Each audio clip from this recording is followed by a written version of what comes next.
Ja Leute, herzlich willkommen zu einem wunderschönen neuen Video auf diesem wunderschönen Zweikanal. Ich hoffe, euch geht's gut, mir geht's ganz gut. Und damit starten wir so wie immer in eine wunderschöne Spielanalyse.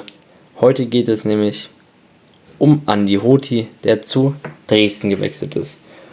Wir analysieren ein bisschen so sein Spielverhalten für auch einige Dresden-Fans, die das interessant finden. Lasst dafür ein Like und ein Abo da. Qualität mit Andi Hoti. Damit fangen wir an, so wie grundsätzlich immer bei Spieleranalysen. Wir gehen so ein bisschen ins Detail. Ich erkläre euch dann noch wieso, weshalb. Und ja, Hoti bringt halt wie gesagt gewisse Qualitäten mit, die für einige Clubs in Liga 2 und 3 sehr, sehr interessant sind. Vor allem das Potenzial spielt da eine große Rolle. Er wurde nämlich zumindest bei einem großen Club ausgebildet wie Inter Mailand.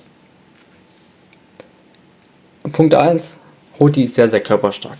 Er bringt einen guten Körper mit 1,91, hat damit eine gute Kraft auf seinen Körper und kann damit auch vor allem in Zweikämpfen gut arbeiten. Zudem ist er kopfballstark durch seine Größe. Das ist natürlich auch relativ klar. Da bringt er eine gewisse Stämmigkeit mit, die Kraft am Ball. Ja, was soll man dazu sagen? Spielstarker Innenverteidiger ist er, natürlich bei Magdeburg ausgebildet. Dadurch ist er automatisch spielstark, weil wir das halt so trainieren. Das ist ein unglaublicher Vorteil für eine dritte Liga, also wirklich, das muss man sagen. Das hat man auch gesehen, als wir aufgestiegen sind. Wenn du in dieser Liga spielstark bist, gewinnst du die Spiele meistens. Und zudem ist er ein ruhiger, routinierter Verteidiger mit bereits 21 Jahren, der mich überzeugt hat beim FCM. Meiner Meinung nach ein Spieler, der mindestens Startelf bei jedem Zweitligisten in der unteren Hälfte spielen muss. Da stehe ich mit meiner Meinung 100% dahinter. Damit gehen wir direkt in die Statistiken der Saison für Hoti, die leider ein bisschen gegen ihn sprechen, was ich sehr, sehr schade finde, denn er wurde auch Kosovo A-Nationalspieler ohne richtig viele Einsätze beim FCM. Und obwohl ich ihn gerne in der Startelf gesehen hätte, denn er bringt wirklich dieses Unglaubliche mit, was mir unglaublich gefällt an ihm. Es ist einfach, keine Ahnung, ich kann das gar nicht so gut erklären. Es ist dieses Innenverteidiger-Gehen, was nicht jeder Spieler hat. Was so diese ruhige Art ausspricht. Was ich bei Heber gar nicht so gut finde, was ich aber bei ihm mehr mag. 5 Clubspiele beim FCM hat Hoti nur gemacht. Dabei gingen ja nur 247 Minuten und ca. 50 Minuten pro Spiel. 0 Score in 5 Spielen hat er gemacht, ist natürlich klar für einen Innenverteidiger, und eine gelbe Karte hat er bekommen. Dabei ist er erst 21 Jahre, hat großes Potenzial und hat mich immer überzeugt bei Einsätzen für den Club. Vor allem auch bei jedem Spiel, jede Minute. Jetzt fragen wir uns natürlich, wie hätte er denn mit Kammerknecht und Böder mit, die sehr wahrscheinlich seine Konkurrenten werden, die einen sehr, sehr überzeugenden Job bei Dresden machen.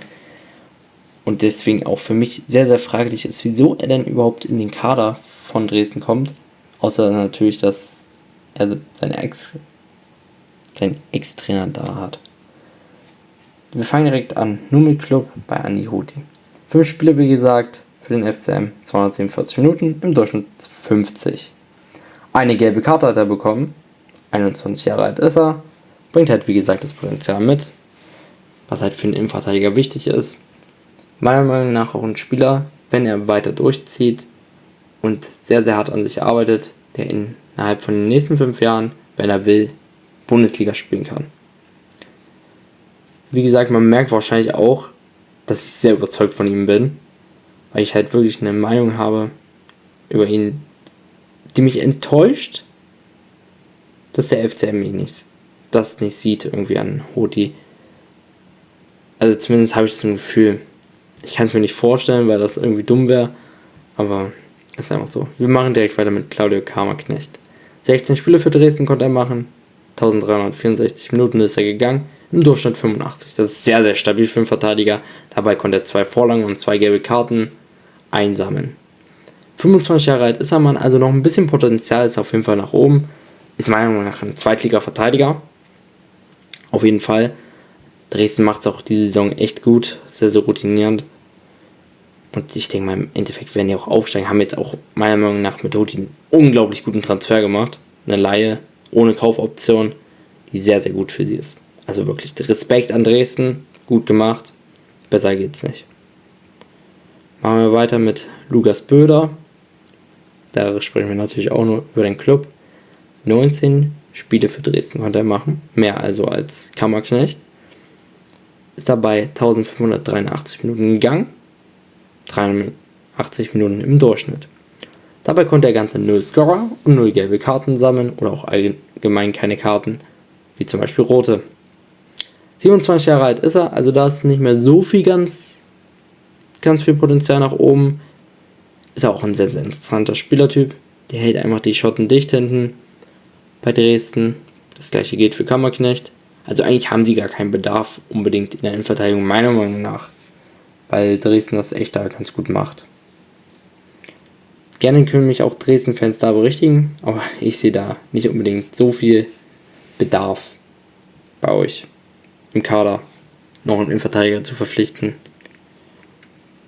Aber da kann ich mich natürlich auch dementsprechend täuschen. Wir gehen jetzt direkt ins Ranking der Innenverteidiger. Ich bin meiner Meinung nach ganz klar dafür, dass Hoti der Beste von den dreien ist. Wie gesagt, ich stehe auch dahinter, dass er meiner Meinung nach einen Stammplatz beim FCM auch verdient hätte, nach seinen Leistungen in den Testspielen und so weiter. Und auch wenn er gespielt hat beim Club, überzeugt hat, vor allem mich überzeugt hat. Zweitens ist Kammerknecht. Spricht natürlich für Kammerknecht mit den Vorlagen und so weiter. Deswegen habe ich mich auch für ihn entschieden. Nicht mehr, nicht weniger. Und auch, halt, wie gesagt, dritter war halt Lukas Böder. Schwächen von Hoti. Damit kommen wir direkt auf das zu sprechen. Er ist jung und unerfahren. Das ist, glaube ich, das größte Problem.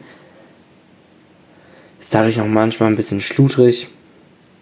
Aber das kommt wirklich sehr selten vor. Deswegen, das ist vielleicht so eine Schwäche. Kann man sich drüber streiten.